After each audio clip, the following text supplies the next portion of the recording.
With the release of the Nintendo Entertainment System in 1985, Nintendo propelled itself into the console market, and a new era of video gaming was born. Since then, Nintendo controllers have gone through drastic transformations to evolve into the controller we see in stores today.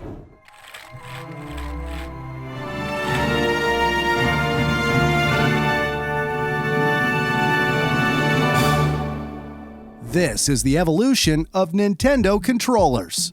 Nintendo was founded by Fusahiro Yamauchi in 1889, and it took them almost a century before they released their first gaming console in 1976, the Color TV Game 6. 2 years later, the Color TV Game 15 was launched, and with it came the first Nintendo controllers. These were extremely simple, and players could only turn the dial to the control screen paddles in the game. Just like the controllers, the games were also very simple. But then, Nintendo released the Famicom in 1983. It was a controller that revolutionized console gaming. It had an A, B, Start, and Select button, and it had a D-pad. This controller allowed for many more options, and this led to a series of amazing franchises, including The Legend of Zelda, Final Fantasy, Castlevania, and of course, Mario. The original Famicom model featured two game controllers, with the second controller lacking the Start and Select button. But weirdly enough, it added a microphone. The microphone was meant for games to use as a fun feature, but only very few used it. One of the few was The Legend of Zelda, where some enemies could be killed using the microphone. Nintendo adjusted the controller slightly by changing the A and B buttons from soft squared to round hard buttons because of wear issues and glitches in hardware, which occasionally led to games freezing.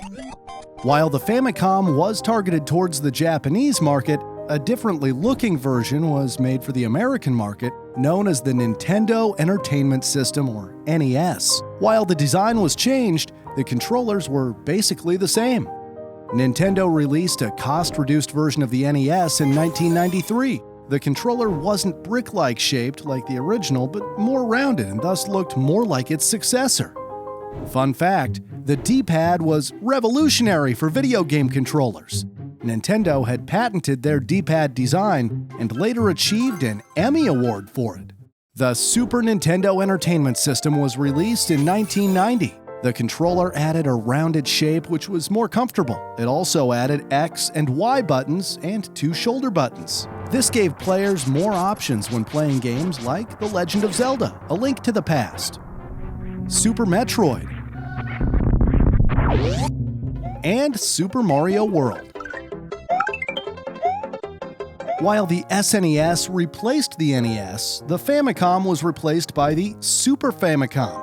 Yet again, these controllers were the same, except for the design. The SNES controller created a blueprint for many controllers we see today.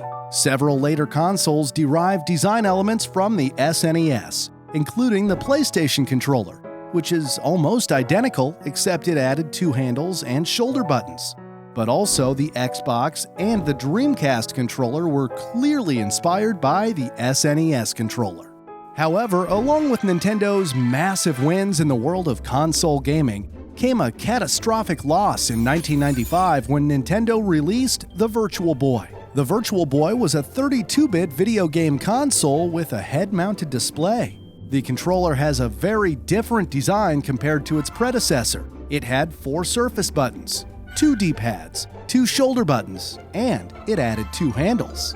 This controller had more buttons to be able to play games in a 3D space. Nintendo boasted that the Virtual Boy was the first video game console to display stereoscopic 3D graphics. The console only displayed games in black and red, rather than all the colorful games in previous Nintendo consoles. The unattractive black and red games, among other reasons already discussed in the evolution of Nintendo, led to the Virtual Boy becoming a huge commercial failure. Fun fact, Nintendo's website has a history section that includes information about each console. Well, except for the Virtual Boy. I guess they try to forget this console. In 1996, the Nintendo 64 was released, and with it came the 5th generation Nintendo controller. This has to be one of the weirdest designs ever made for a controller. It featured 10 buttons, a D-pad, and it was one of the first controllers to have an analog stick. The analog stick was an important feature of the controller, especially for 3D games. At the time, Nintendo was working on Mario 64. A Nintendo programmer stated that the actual movement of Mario came from the N64 controller, the way you move the central stick. The M shape of the controller was designed to be held in different positions. Nintendo of America's lead designer, Lance Barr, said that design studies revealed that most games use a few buttons for most of the main controls, such as jumping and shooting, or acceleration and braking. This led to a controller that had to be held in 3 different positions. First, there was the conventional way. Players could use the D-pad, right face buttons, and the shoulder buttons. This style was intended to optimize play in 2D games, like Yoshi's Story and Kirby 64, The Crystal Shards. The second way could be used to use the control stick, the right-hand buttons and shoulder button, and the Z trigger in the rear. This style was the most common way to hold an N64 controller since it was intended for 3D games, including Super Mario 64, The Legend of Zelda: Ocarina of Time, and Banjo-Kazooie. And finally, users could hold the control stick, D-pad, left shoulder button, and Z trigger. This is by far the least common way to hold an N64 controller. This setup could be used in GoldenEye 007 or first-person shooters such as Perfect Dark. Generally speaking, though, games required players to switch hand positions, which made it a very controversial controller. In 1997, the Rumble Pack was released, which is an accessory for the Nintendo 64 controller that provides force feedback while playing games. Launched in 2001, the Nintendo GameCube came with an improved controller. Learning from prior mistakes, Nintendo eradicated the third handle and switched to a more classic design. Just like the Xbox and PlayStation controllers, it features 2 analog sticks for more control. This controller made it possible for players to enjoy titles like Super Smash Bros. Melee, Mario Kart, Double Dash, Super Mario Sunshine, and The Legend of Zelda: The Wind Waker. The GameCube controller also has a built-in rumble motor that provides haptic feedback. While it isn't as advanced as the haptic feedback in the PlayStation 5 controller, it was still well received. The controller was sold in different colors, including jet black, platinum, spice, and an emerald and white version. The latter 2 were only available in Japan. There were also some limited editions, like a Mario, Luigi, and Wario design. These could only be purchased with points through Club Nintendo, which was a customer loyalty program in Japan. In 2002, Nintendo released their first wireless controller, known as the Wavebird.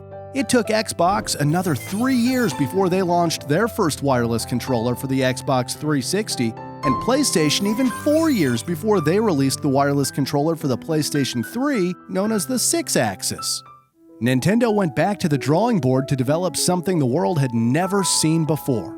The Wii was released in 2006, and with it came the Wii Remote. While it still features a few buttons and a D-pad, the Wii Remote was completely different from any other controller due to its motion controls. This led to a wide variety of games that used the innovative and unique technology of the Wii, including Wii Sports, Nice shot! Mario Kart Wii, The Legend of Zelda: Twilight Princess, and new Super Mario Bros. Wii. The standard iteration of the controller was split into 2 separate units, the Wii Remote and the Nunchuck. The Nunchuck resembles a weapon named the Nunchaku, hence the name. The Nunchuck features an analog stick and 2 trigger buttons. In 2006, Nintendo introduced the Classic Controller, which looks a lot like the SNES controller. but it adds 2 analog sticks and shoulder buttons. Not all games could be played with the controller, but many games, including Castlevania Judgment and GoldenEye 007, could still be enjoyed with the controller. A huge selling point for the classic controller was that it could be used with various SNES and N64 titles, making it a must-have for classic video game lovers. The Wii became a massive success and even outsold the Xbox 360 and the PlayStation 3. In late 2012, the Wii U was released.